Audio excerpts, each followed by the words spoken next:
Thank you so much for being here. You don't know how much we've been anxious to see you back at the festival.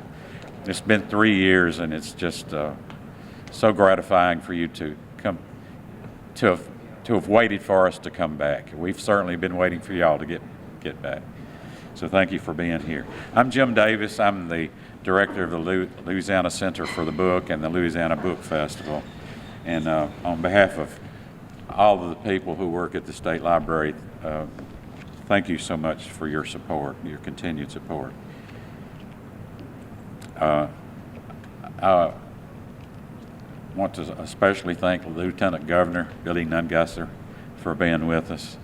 I know he has a busy schedule, but he sees the importance of the Louisiana Book Festival and reading and literacy, and he's always supportive of what we do. I also want to recognize in the audience a previous Louisiana Writer Award winner, and that's Darrell Bork. Thank you, Darrell, for being here. Johnette Downing, another previous recipient, was here. She had to go with her husband to a program that he's doing, a book he's written. He had to get up to the Capitol. So we appreciate that she was here with us too. And I also want to say welcome to Lucy Armand for being with us. Thank you, Lucy. Is she here? Okay. Oh, yeah. In this book, 21st Century Southern Writers, there are 19 chapters or essays, each on a different writer. And 11 of the 19 authors in the book have appeared at the Louisiana Book Festival, and including 3 authors from Louisiana, Barb Johnson from Lake Charles and New Orleans, and Skip Horrick from Baton Rouge, and our recipient today, David Armand from Hammond. This book is being featured at the festival today, and there's a program on the schedule for that. In Dixon Hearn's essay on David, called In Your Heart, he writes, "One common feature in all his work links it inextricably to that of Southern writers such as Flannery O'Connor, William Faulkner, Cormac McCarthy, and I'm adding Eudora Welty, the use of Southern settings to deal with distinctly American and even universal themes. And that his work, much like Harry Crews, Larry Brown, Tom Franklin, and Ron Rash, and I'm adding William Gay, attempts to use place as a sort of character in and of itself, all to show the influence of a particular geography on the people who inhabit it, especially those of blue-collar, lower middle-class backgrounds. David, born and raised in Louisiana, has worked as a drywall hanger, a draftsman, and a press operator in a flag printing factory. And look at him now. He's an assistant professor of creative writing at Southeastern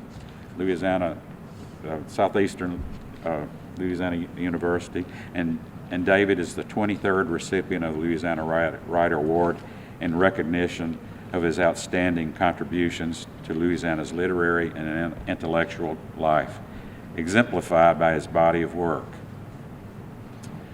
I'm not going to go over everything in his biography that's included in the program. There's 2 pages. You can read that later, deservedly so. And also there's a program later in which this David will be discussing his work with another David who is also in the audience, David Johnson, a member of the State Library Board. So rather than that, I'm going to tell you a little just in general. He's the author of 4 novels, all set in Louisiana, 3 volumes of poetry, The Evangelist, just published this month, a memoir where you can learn even more about him, and a collection of creative nonfiction essays coming this spring from our state's own University of Louisiana at Lafayette Press. We like it when the books, that we can feature books that are printed by those publishers who are located here in the state. And so I was really glad to hear that once we had picked our Louisiana Writer Award recipient for this year, there's already a book on the way.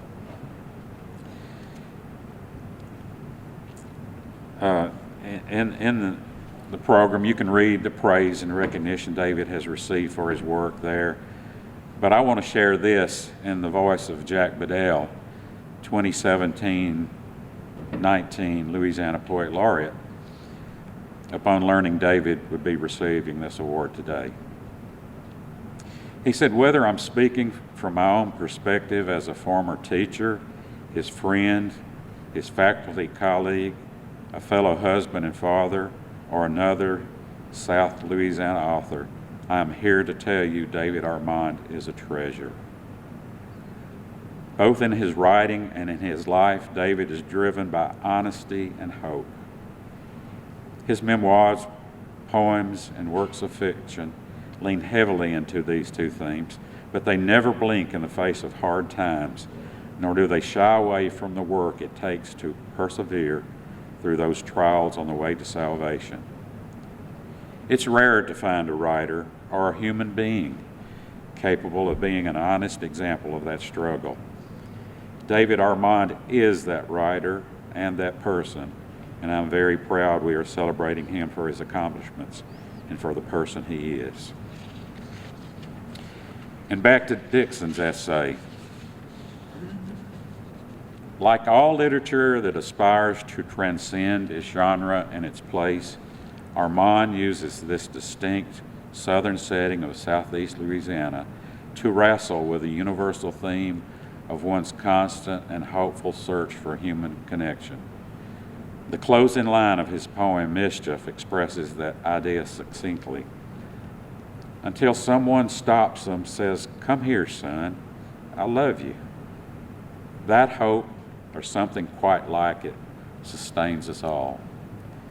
David, we all love you, and we are so proud that you are our 2022 Louisiana Writer Award recipient. Lieutenant Governor.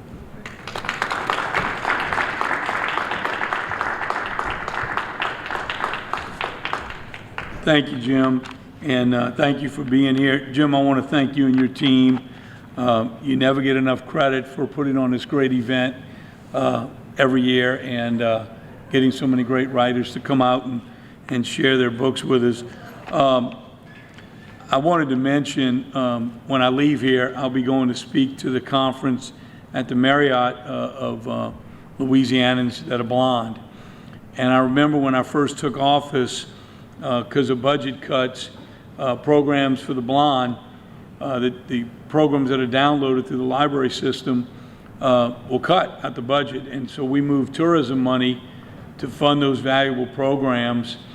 And coming here today, seeing so many incredible writers, we want to do more to get more writers' books turned into treasures that the blind can enjoy. So I hope to leave here today and get with our team to see that as many books here that we can transform into the program so the blind can download it. And I will share that with them today, because there are so many great stories here that we take for granted that we can read and enjoy. But I just wanted to share that with you. I learned in presenting this award today that the first Louisiana Writer Award in 2000 was a late Ernest Gaines. And as he set the standards for excellence in all of the Louisiana Writer Awards who will follow, it's only fitting that his growth as a writer today, you had the privilege of introducing Ernest Gaines at a previous book fest, I learned. So that's pretty neat that you got to introduce him being the first one to receive this award. But in the tradition of excellence among Louisiana writers continues, On behalf of the Louisiana Center for the Book, the State Library System, and the Department of Recreation and Tourism, it's my honor as Lieutenant Governor to present to you the 23rd Louisiana Writers Award to David Armand, a true son of Louisiana that has that love and passion that so many others before you have. So it's a great honor to be here and recognize you for the work you've done. So I think I'm supposed to give you this award now. Jim, get up here.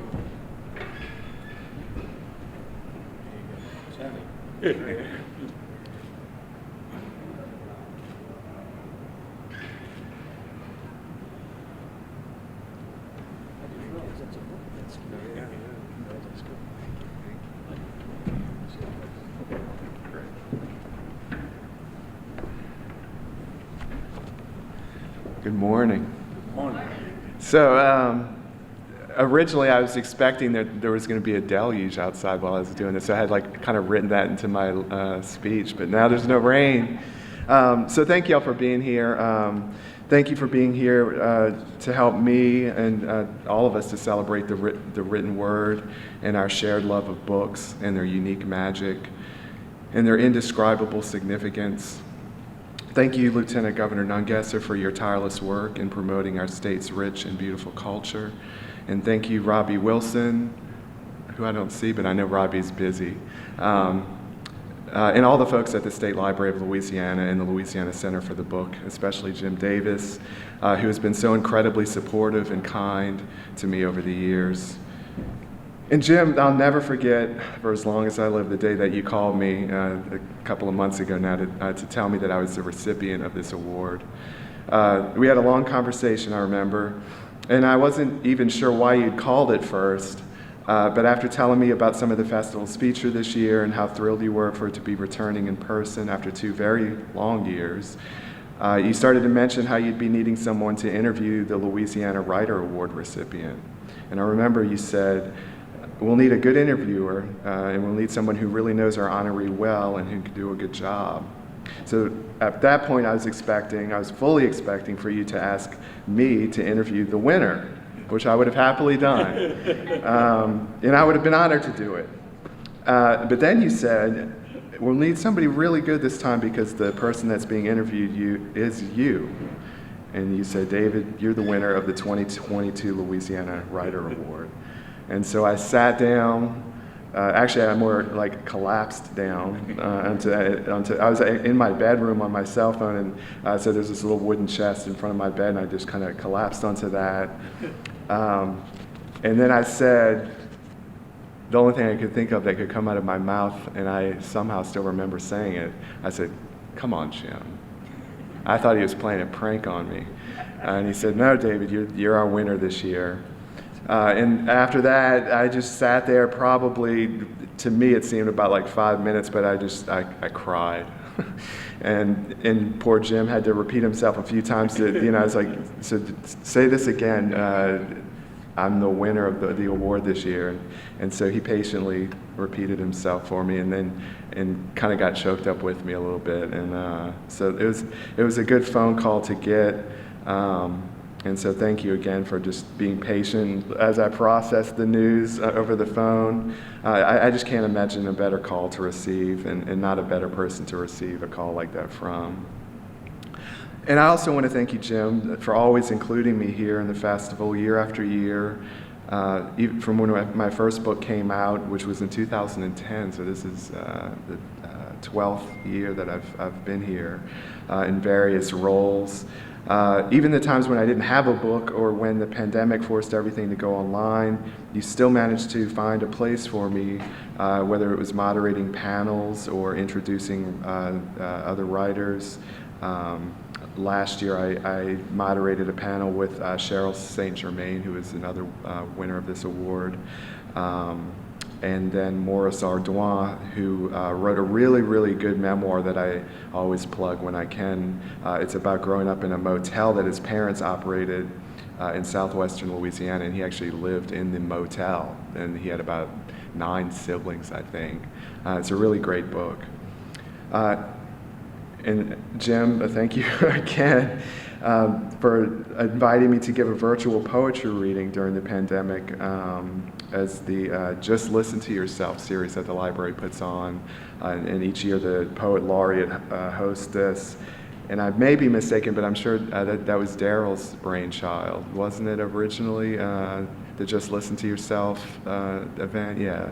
And so thank you for coming up with that, because that was great. And it's a great event every year. And in 2020 or 2021, whenever that was, when John Warner Smith emailed me to ask if I would participate virtually. And so I remember sitting in my backyard, recording with my cell phone, reading some poems, and I had chickens at that time, and they were all clucking in the background. And somehow Robbie, with his computer wizardry, and also I always have to mention Robbie, if you haven't heard his voice when he narrates or introduces, he sounds like somebody who could do the trailers for movies. He's just this great voice. But even despite the distance, the physical distance, it felt like an intimate and engaging event. And that was an honor to read with the Poet Laureate, John Warner Smith, who I believe is here today. I'm sure that I'll see him. And thank you also, Jim, for the time you asked me to interview my former teacher one year, Tim Gautreaux, who's another winner of this award a few years ago.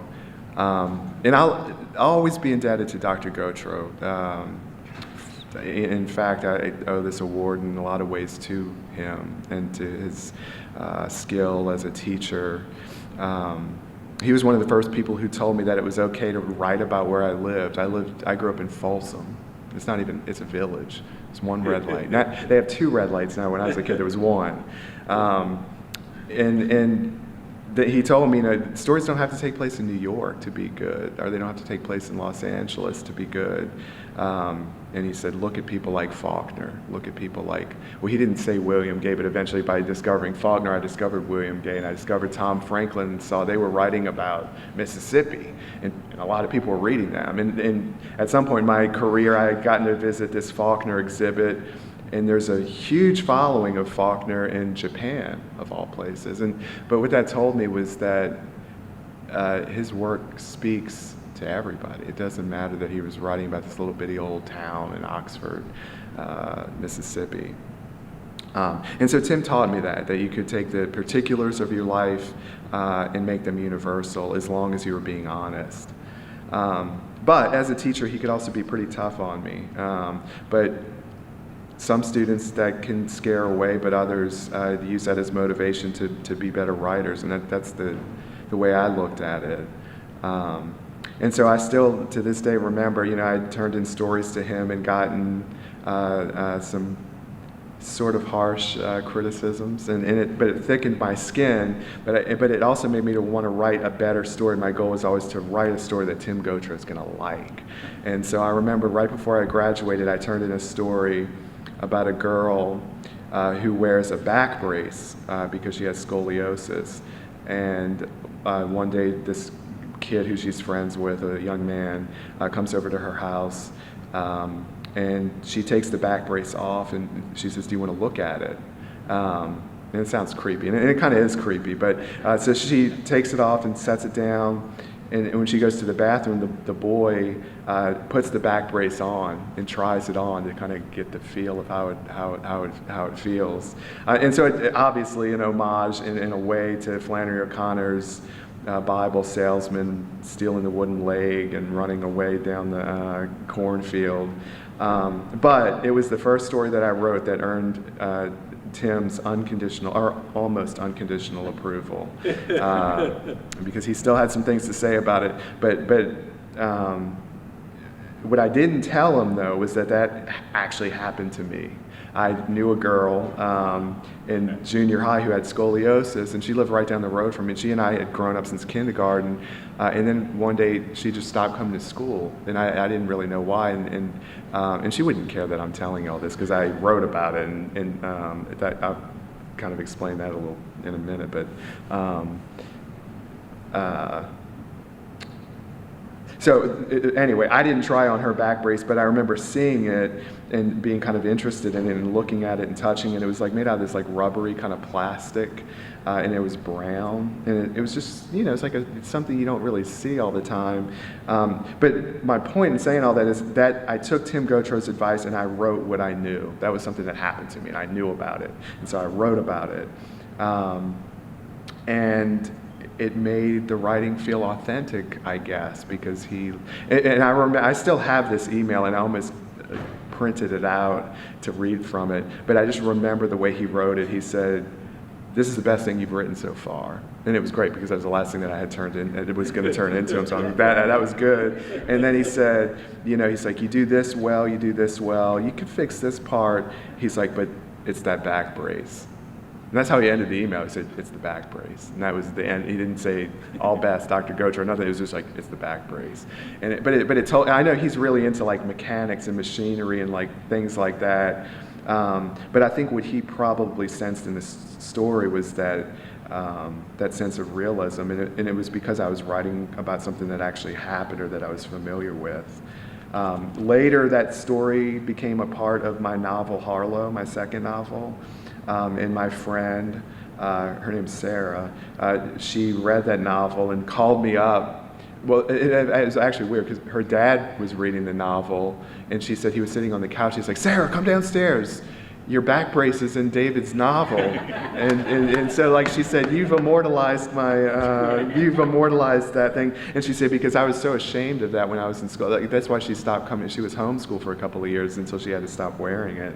So she wasn't mad, at least, and she didn't feel like I exploited her by writing about that. But that's something as a writer we always have to think about too, I think, is, saying things but not too much. You don't want people to get mad at you. So all this is just to make the long point that if Dr. Gautreau hadn't liked that story so much, maybe I wouldn't have written more after that, but it's hard to say. But my point is that good teachers, great teachers, know how to push you to the point where you can do the best work that you can do, and he did that. And I've been really blessed to have more teachers than just Tim Gautreau who have helped me, not only as a writer, but just as a human being. And I didn't cry when Jim was reading the words from Jack Bedell because I had already read them and cried a couple of times already. So the tears have dried themselves out. But he was my first teacher as an undergrad, and he taught me how to write poetry and dispelled all the myths that I had, or these preconceived notions I had about what poetry was. Like that it was supposed to rhyme, or that it was supposed to be about these very high-minded subjects that only 30 people could understand, like a secret code that you had to crack. And when I met Jack Bedell, he had hair down to his shoulders, and he was like in a hard rock band called Nail Boss. And it was like, man, this dude is he looks like the guy who I would have idolized in high school because he's a poet. Like poets can look like this, and I just thought that was the coolest thing. And he would come to class, at the time he was in an administrative position too, and he would come to class dressed like how I am. Which, by the way, I haven't worn this in probably 12 years, so I'm not the most formal person, but it's a nice suit. But he would come to class dressed like this, and he said, "You know what, y'all? I don't feel so good in this suit. I'm going to go in my office and change into something more comfortable." And he'd come back out to class with a Tool T-shirt on, the band Tool, and then he would teach the class. But that was a great experience because he taught me that you don't have to sort of adopt this real persona to be a poet, and that you could write about, like Tim Gautreau taught me, about Louisiana, and it's sort of if you're from here, you're sort of obligated to do so. And Jack sort of epitomizes that. I think he's, I call him here a true culture bearer. He writes about the loss of land in Louisiana, and he writes about the issues that our ecology faces and important things like that. And he understands the responsibility of what it means to do the work that we do as artists and the legacy that we leave behind for others. And so I wish that Jack could be with us here today. I know he's here in spirit, but I wanted to dedicate this award to him because I feel like in some ways this award should be his. Just because he's just done so much for me as a human being, to make me a better human being. And so I hope that he at least sees this and knows that how much he's meant to me as a person. He's always believed in me from the first day I met him, as a writer and as a person. He hired me to work as his editorial assistant at Louisiana Literature, which is the literary publication that we have at Southeastern. He taught me about publishing, he taught me about editing, and he was kind of like a father figure to me in a lot of ways. And I kind of am guilty of sort of putting that burden onto him. You know, I'm not ashamed. I mean, like Jim mentioned, I have a memoir, so I mean, I feel like when you write a memoir and tell your whole life story, you can't really keep any secrets from people in public. So, you know, I was adopted, and I had, you know, that need for like a male role model, like an older person who could teach me. And I sort of put that on Jack without him necessarily wanting that or needing that, but he has kids. But he kind of took on that role. And it's funny because now I'm a teacher, and you never know as a teacher whose lives you're going to change. And when you do, it's rare that you find out about it in such a tangible way as this, something that you can hold in your hands, this award, which, by the way, feels like it weighs about 10 pounds. It doesn't look like it would. It's small, but it's heavy. But that's a tangible way to say that his teaching has sort of generated this, I think, and other teachers as well, but I always like to acknowledge Jack and my love for Jack. He's a great human being. I also had another teacher who I like to mention all the time, Norman German, is another Louisiana writer who had a different approach to teaching writing. He was more of a practical sort of, you need to make your manuscript as clean as possible before you send it anywhere. No technical, mechanical errors. It has to be polished. And he was a stickler about that. And he would I could write what I thought was the best story I'd ever written, and he'd give me a D on it because I didn't punctuate the dialogue properly. And, you know, of course, I would get kind of mad and be like, come on, man, why is this guy being like this? But it helped me because now when I submit manuscripts, there's no mistakes on them, because I always remember Norman, he used to have a stamp that he would put on our stories that said, we talked about this, but it was just WTAT, and then sometimes he had like a little plus that he would add to it because we talked about this twice, and then by the time he got that third plus, it was like, okay, you're out of my class. But he didn't do that to me because I always listened to him.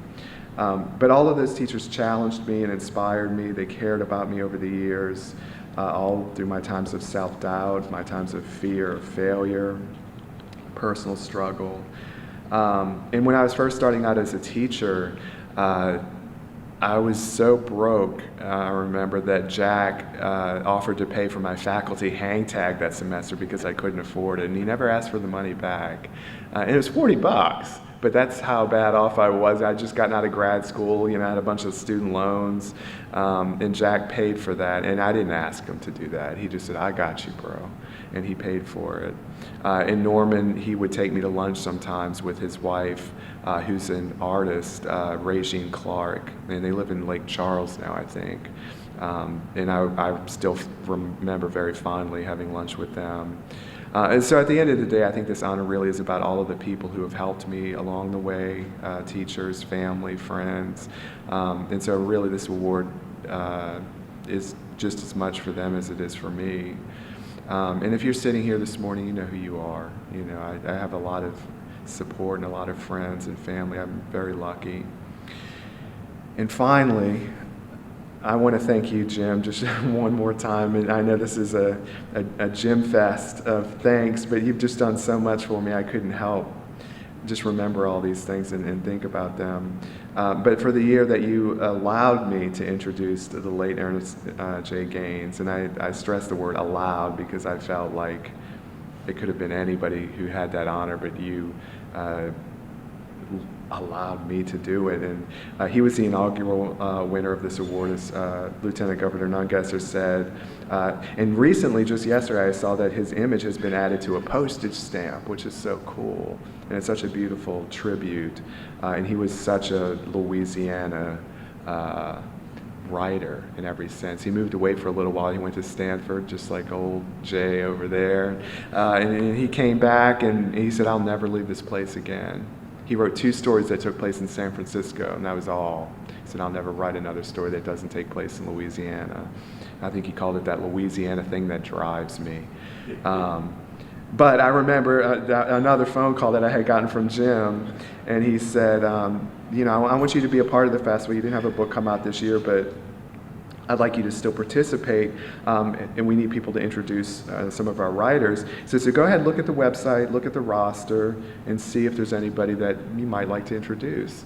So I'm looking through it, and I see Ernie Gaines on there, and so I'm thinking, I guess I probably didn't think about it, because otherwise I wouldn't have said this, but I said, "Well, what about Ernest Gaines?" Kind of half joking, and Jim said, "We can work that out." and so it was like a feeling of excitement, and by like a feeling of incredible nervousness, because then I thought, oh my gosh, I am going to introduce Ernest Gaines. So I like labored over this speech and wanting to capture his work and the essence of his work and the importance of what he's done for us as a state and as people. And so Jim arranged that to happen. And I remember I didn't sit down and cry after that phone call. I think I just had a lot of anxiety for a little while, and then I wrote a speech and introduced him. And at the end of it, Mr. Gaines was kind enough to let me take a picture with him, and I still have that, and I show my students all the time when I teach a Gaines story in class or a Gaines novel. I'm like, and not to show off, but just to say, look how cool this is. Like if you get involved, you can meet your heroes, and you can. And he was just the sweetest man or one of the sweetest men I've ever met, and I'll always cherish that. And I have a lot of fond memories of coming here over the years with my family as my kids have grown up. When they were little, it was a different experience. The kids' tents and all the face painting and those things were fun. Now that they're a little bit older, it's a little bit of a different experience, but I'm still so honored to be able to have my family with me and show them around the Capitol and talk about the history. Going up the elevator in the Capitol building, which if you have not done that, the elevator is probably about it feels like it's about 10 square feet. Maybe it's a little bigger than that. So if you are claustrophobic, maybe you shouldn't do it, but it's worth it because you go up there and you can look down and see this kind of symmetrical design that, the sidewalks and then with all the tents, and it's a beautiful thing to see from up there. But take an umbrella with you if you go over there today and look. Is the Capitol building even, I know they're doing renovations on it, so I don't know if they're letting people up, but anyway, try it out. I was telling Jeanette earlier, she is at another event, but she came in to congratulate me. And that's another thing. Everybody has been so supportive and lovely. And I've gotten a lot of nice emails, but I was telling her that when I was in 4th grade, I came on a field trip here. And I think Buddy Roemer was the governor at that time. I'm looking over at Lieutenant Governor because maybe I thought he would remember. Buddy Roemer, was it with mid-'80s, was he governor then? Okay, so my memory is not completely gone. But I remember the teacher showing us the Senate room where there was a pencil stuck in the ceiling because in the 70s someone had lit off a stick of dynamite in there, like a terrorist act, sort of. And then I thought, did that really happen? And then I was talking to Meg earlier, and she said, no, and then that pencil's still there in the ceiling. And then I remember taking my kids to the corridor where Governor Long was assassinated as he was coming out of the elevator. And that history is so important in Louisiana. It's important anywhere, but especially to me in this state. And I had written down, I didn't know if those were apocryphal or not, but it confirmed for me that no, they're not. Those things did happen, and so it's good that those things are still being preserved. So hopefully, as they renovate over there, they don't take that pencil down, because I think that needs to stay there. But I never could have imagined back then in 5th grade. My biggest concern that day, I remember, was, am I going to hold hands with this girl who I had this big crush on? I was 5th grade. What was I thinking about that for? But I wanted to hold her hand on the way back to Folsom as we rode the bus, and I did hold her hand, and that was just like the coolest thing, even though my hands were probably all sweaty and clammy. But I never thought then that I'd be back here in this capacity, accepting this award, and receiving an honor from, the people in the place that I've called home my entire life. And that's amazing to me. I mean, you just never know where you're going to end up or how you're going to end up there. But again, I mean, I owe it all. It's not something that I've just done completely by myself. I've had a lot of supportive, kind, beautiful people who have helped me. One other memory I have, a very fond memory, and I know I'm getting close to my time, but I just want to mention this because this is great, and it's sort of maybe a little bit of levity to the more serious parts of the things I've said, but Yusef Komunyakaa, another winner of this award, a beautiful poet, beautiful human being. He came to visit where I work at Southeastern as a visiting author. And I remember he was staying at this real fancy B&B in Hammond. And my department head called me up and he said, we need somebody to pick up Yusef Komunyakaa from the B&B and drive him over to campus. Would you mind doing it? So I was like, okay, sure, I'll do that. I've never met him, and I've read all his work, and I'm a little bit intimidated, but I'll do it. So I have this little beat-up Ford Ranger pickup truck with, like, the guy who owned it before me, I think, was a house painter, so it's got like splashes of little paint all over the place in it. And so he's waiting outside with his suit. He's very distinguished.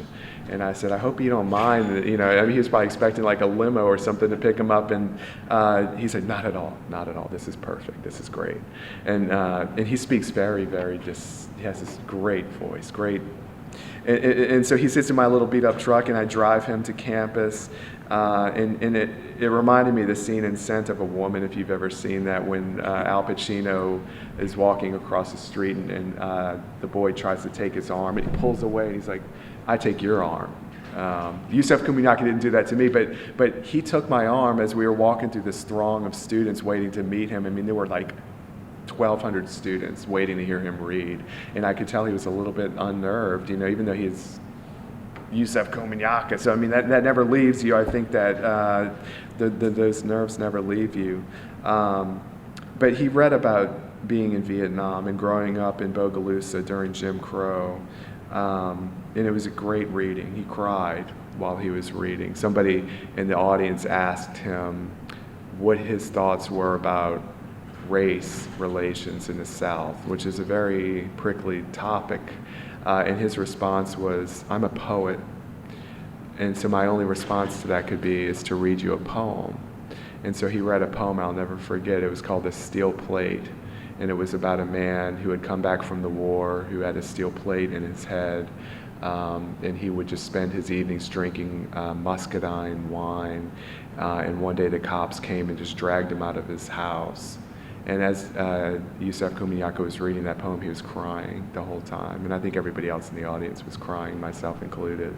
I cry a lot. I mean, I'm not ashamed to admit that. But literature moves me in that way. And he's a great speaker, great reader. But the funny part of this whole thing is at the book festival one year, someone came up to me and they said, hey, we're going to go sit down in the lobby and have dinner with Yusef Komunyakaa. Do you want to join us?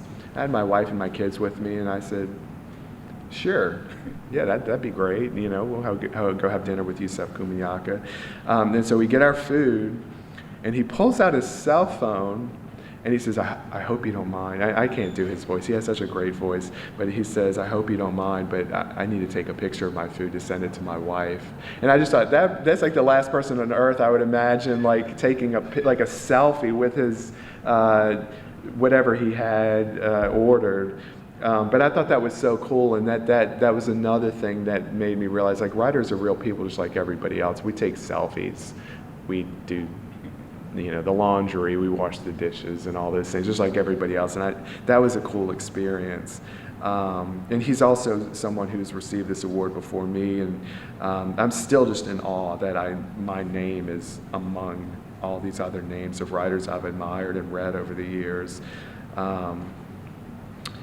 And so the last thing I'll say, I mean, whether this is good or bad, I don't know, I've mentioned this before, but I've never been outside of this state for more than about 2 weeks at a time, like ever.